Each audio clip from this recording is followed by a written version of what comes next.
1,000 years later.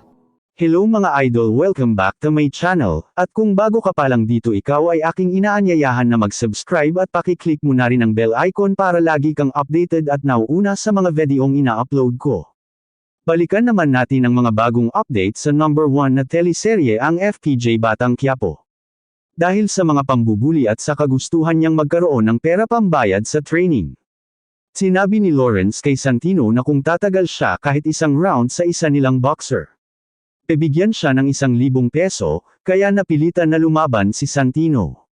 Pero dahil sa galing ni Santino at lakas nito nabaliktad ang pangyayari at ang kalaban ang bumagsak wala pang isang round.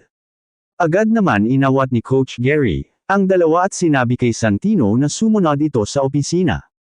At doon pinagsabihan siya ng coach na wag itong mauulit.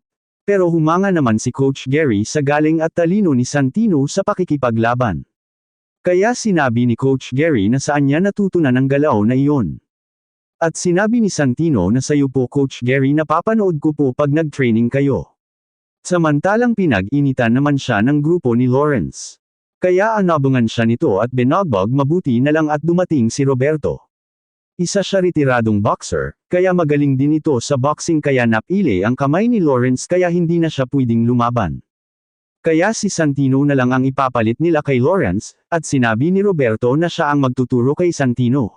Samantalang nakabalik na sila Tanggol at Bubble sa selda at binigyan sila ng pera kapalit ng trabahong ginawa nila, at may kasunod na silang target, tanggapin kaya ni Tanggol ang bagong misyon ano naman kapalaran ang naghihintay kay Santino sa pagpasok niya sa professional boxing. Yan ang ating aabangan dito lang sa FPJ Batang Quiapo hanggang dito na lang God bless you all.